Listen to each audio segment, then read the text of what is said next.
everybody's had a chance to master expanding the basic form of, say, x plus 2 I x plus 5.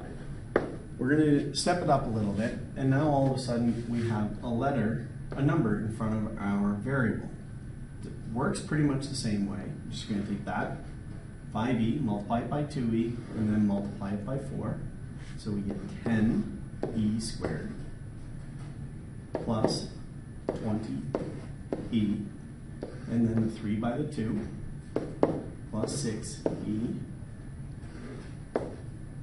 plus 12. Middle two terms get combined.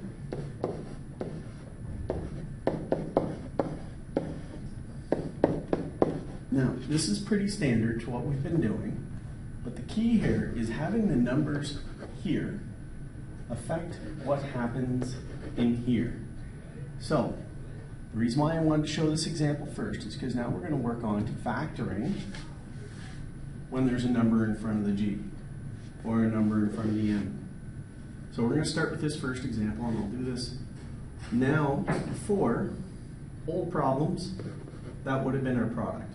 Old, that was product. Now, because the number in front of the g squared, our product is now 4 times 6, which equals 24.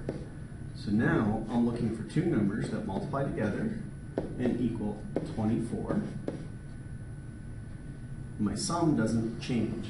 That's still my sum. So my sum is 11. Two numbers added together equal 11. How can we fix that? What do we got? 8 times 3. 8 plus 3.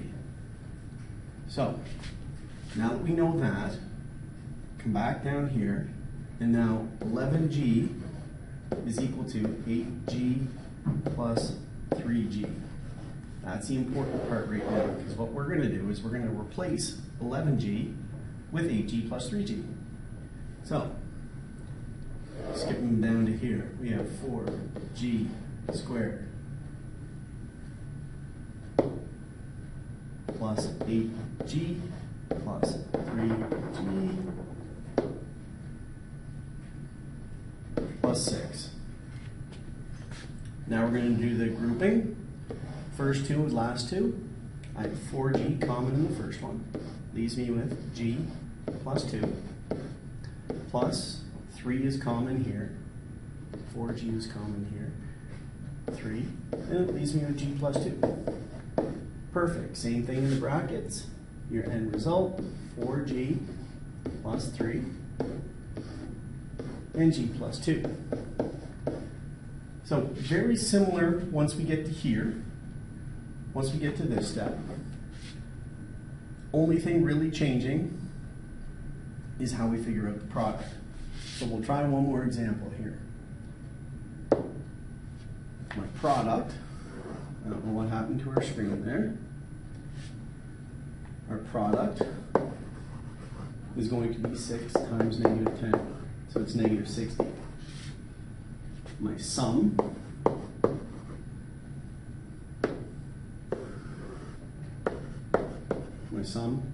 is negative 7.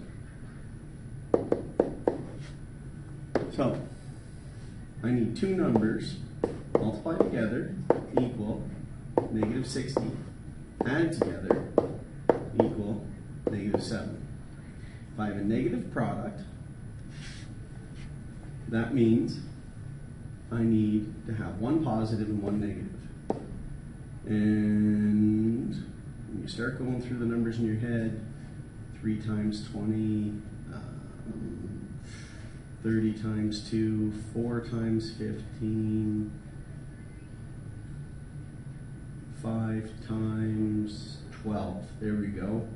So we're going to have negative 12 plus 5.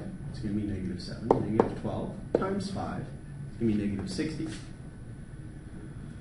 So we're good to go to the next step. 6m squared plus 5m minus 12m plus 10.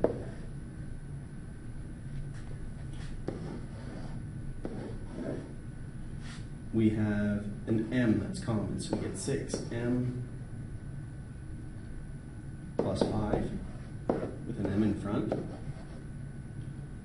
minus, I wrote that down wrong. That should be a minus 10 up here. Minus 10. Minus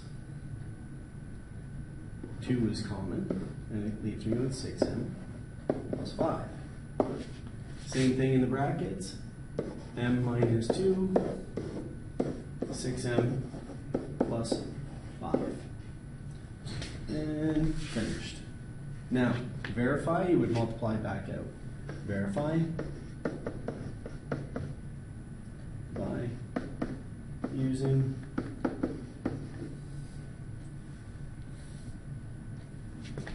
distributive